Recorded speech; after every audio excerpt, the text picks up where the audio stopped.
Hello guys, இன்னைக்கு நம்ம என்ன பார்க்க போறோம்னு பார்த்தீங்கன்னா cervical ectopy இல்லைன்னா erosion. இதுல பேரு cervical erosion இல்ல ectopy அப்படின்னு சொல்லுவாங்க. ஃபர்ஸ்ட் வந்து இந்த கண்டிஷன் வந்து எந்த பார்ட் அஃபெக்ட் பண்ணா cervixல cervicalனா cervix. இப்போ cervixல two types of layers cells இருக்கும். ectocervix and endocervixல two layers இருக்கும். இதுக்கு நடுவுல தான் ஜங்ஷன் இருக்கும். ரெண்டுத்துக்கும் ஜங்ஷன் ஒன்று இருக்கும். இப்போ வந்து இந்த ectocervixல தான் வந்து நார்மலாக வந்து எக்டோசர்விக்ஸில் என்ன செல்ஸ் இருக்குன்னு பார்த்தீங்கன்னா ஸ்குவாமஸ் செல்ஸ் இருக்கும்.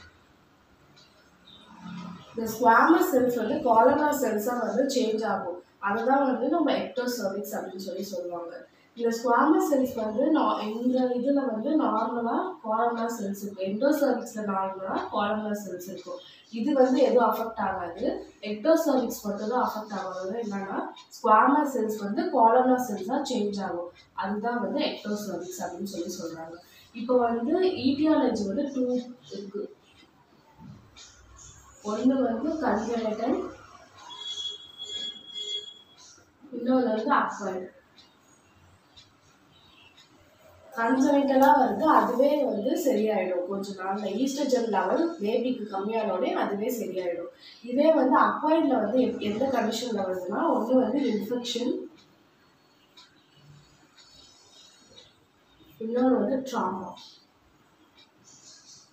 இந்த ரெண்டு கண்டிஷன்னால தான் வந்து நம்மளுக்கு சர்விக்கல் எக்டோபி வந்து வருதுன்னு சொல்கிறாங்க. இப்போ ஈட்டியாலஜி பார்த்தோம், டெஃபினேஷன் பார்த்தோம். நெக்ஸ்ட் பேத்தோஜெனசிஸ். பேத்தோஜெனசிஸ் என்னன்னு பார்த்தீங்கன்னா,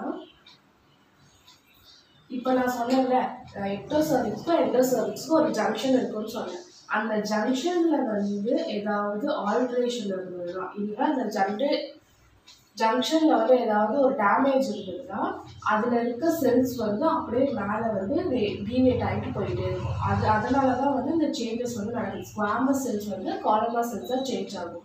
இப்போ வந்து இந்த ஸ்குவாமஸ் செல்ஸ் வந்து காலனார் செல்ஸாக சேஞ்ச் ஆகும்னு சொன்னல, மொத்தம் 3 லேயர்ஸ் இருக்கும். அதில் ஃபஸ்ட் லேயர் மட்டும் காலனார் செல்ஸாக சேஞ்ச் ஆகும். அந்த செல்ஸில் கீழெல்லாம் பார்க்கும்போது அவங்களுக்கு என்ன இருக்குன்னா இன்ஃபில்ட்ரேஷன், அப்புறமேட்டா இன்ஃப்ளமேஷன் ரியாக்ஷன் தான் வந்து இந்த லேயர்ஸ் கீழே இருக்கும் அப்படின்னு சொல்கிறாங்க. இதுதான் வந்து இதோட பேத்தோஜெனசிஸ். நெக்ஸ்ட் கிளினிக்கல் ஃபீச்சர் வந்து என்ன இருக்குன்னு பார்த்தீங்கன்னா, கிளினிக்கல் ஃபீச்சர் சர்விக்ஸில் வந்து மெயினாக என்ன இருக்குன்னா மியூக்கஸ் செக்ரீஷன்ஸ் வந்து அதிகமாக இருக்கும். இந்த மியூக்கஸ் செக்ரீஷன் அதிகமாக இருக்கிறதுனால வெஜினல் டிஸ்சார்ஜஸ் இருக்கும். வெஜினல் டிஸ்சார்ஜஸ் இருக்கும். எப்படி இருக்குன்னா ப்ரொஃப்யூஸாக இருக்கும். நெக்ஸ்ட் வந்து ரொம்ப இரிட்டேஷனாக இருக்கும். மியூக்கோ பியூரலண்ட்டாக இருக்கும். புருலண்ட் பஸ் மாதிரி இருக்கும் அப்படின்னு சொல்கிறாங்க. இதுதான் அதோட மெயின் கிளினிக்கல் ஃபீச்சர். இது கூடவே மிக்சுரேஷன் டிஃபெக்ட் இருக்கும். மிக்சுரா யூரினேஷன் அப்போ நமக்கு டிஃபிகல்ட்டி இருக்கும். நெக்ஸ்ட் பேக் பெயின் இருக்கும், அப்டாமினல் பெயின் இருக்கும். இதுதான் வந்து இதோட கிளினிக்கல் ஃபீச்சர் அப்படின்னு சொல்கிறாங்க. நெக்ஸ்ட் வந்து இன்வெஸ்டிகேஷனில் பார்க்கும்போது நம்மளுக்கு வந்து ஹிஸ்ட்ரோஸ்கோபி இதெல்லாம் பண்ணி பார்க்கணும். இந்த கண்டிஷன் எல்லாம் வந்து சர்விக்கல் எக்டோபி வந்து நம்ம கண்டுபிடிக்கலாம். இதுதான் வந்து சர்விக்கல் எக்டோபியில் என்னன்னு பார்த்தோம், டெஃபினேஷன் பார்த்தோம், ஈட்டியாலஜி பார்த்தோம், பேத்தோஜெனசிஸ் பார்த்தோம், கிளினிக்கல் ஃபீச்சர் பார்த்தோம். தேங்க்யூ. இப்போ ஹோமியோபதி தெரபியூட்டிக்ஸ் வந்து பார்க்கும்போது என்னன்னு பார்த்தீங்கன்னா, ஹோமியோபதி தெரபியூட்டிக்ஸில் எல்லா மெடிசன் வந்து ப்ரிஸ்கிரைப் பண்ணுவாங்கன்னா சீக்கியல் கால் வந்து கொடுக்கலாம்,